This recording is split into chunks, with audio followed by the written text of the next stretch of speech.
In the 21st century, banking means many different things. To your parents, grandparents, or even older siblings, the banking choices available may seem to be a dramatic change from what was available even 20 years ago. But the history of banks in the United States has always been evolving. Both investment banks and commercial banks have existed since the earliest years of the United States. While investment banks specialize in things like bond sales and corporate stock offerings, commercial banks are those that are more familiar to most of us, and they primarily serve individuals and companies with accounts and loans.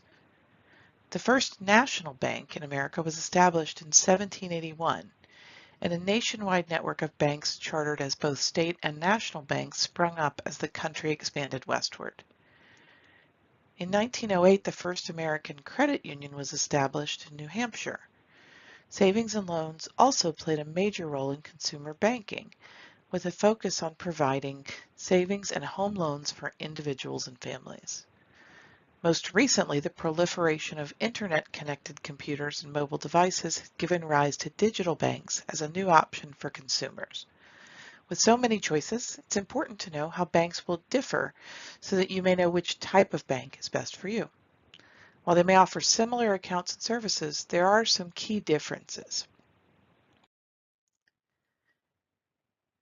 The one that most people are familiar with is a traditional bank. These are chartered by government agencies and generally hold either a national or a state bank charter. They typically operate either nationally or regionally in an area. These banks are generally open to any customer, although there may be a credit check requirement. And the banks are for profit with a goal of generating earnings for the owners or shareholders of the bank. Credit unions are usually local or regional. However, there are some national options, and they're often based in a community or a place of employment. Credit unions also require membership. To join a credit union, you must meet certain criteria that may be based on your geographic residency, on where you work, or perhaps your status as a U.S. service member or veteran. Some credit unions are based on membership in an organization or group, such as a teachers union. Finally, credit unions are nonprofit. They're member-owned financial cooperatives. So when you join a credit union as a member, you actually become a partial owner of the credit union. A less common type of bank is a savings and loan association. These primarily offer savings account options and mortgage loans for consumers, with also some auto loans and other types of consumer loans available. Savings and loan associations are legally limited so that no more than 20% of their business can be transacted with companies. The other 80% must be with individual consumers and families. Savings and loan associations did not begin offering checking accounts until the 1970s. Because of their focus and the legal requirements for their businesses, their services are more limited typically than banks or credit unions may be.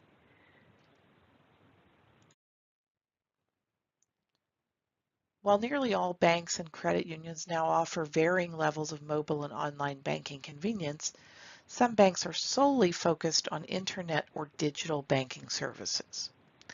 These banks typically offer no physical locations. Your accounts are opened electronically, and money is deposited and withdrawn electronically, other than any cash you may choose to withdraw at an available ATM. These internet-only banks typically do not offer check writing privileges. While many consumers are writing fewer checks these days, for some it's a necessity to have the ability to do so in certain situations. These banks are also for profit. They're generally nationally based and open to all customers who meet any credit requirements to open an account. There's also a type of account that you may call a paycheck account. Some employers pay employees only electronically and are either not willing or able to issue a worker's pay in check or cash form. Instead, they require their employees to either provide their own bank account information for direct deposit, or they offer a debit card. Funds are deposited by the employer each time the employee is paid, and then the employee has a debit card for transactions to access that money, or they may choose to withdraw their funds in cash at an ATM if that's available. These accounts are generally established for the convenience and cost effectiveness of the employer, and while they don't charge the employees for the services, they also offer fewer services.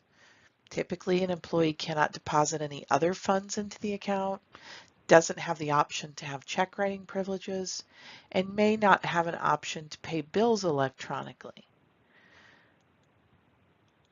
The employer saves money because they no longer have to issue payroll checks or cash, and it does provide some safety for the employee to prevent loss or theft of cash funds, but does not usually serve all of the functions of a typical bank or credit union. Now it's time for a little reflection. In the activity below, you'll spend about 15 minutes answering some questions. First, do some research or from memory to think about the types of bank accounts you currently have and enter that information below. For example, do you bank online only? Do you have a local bank that you use?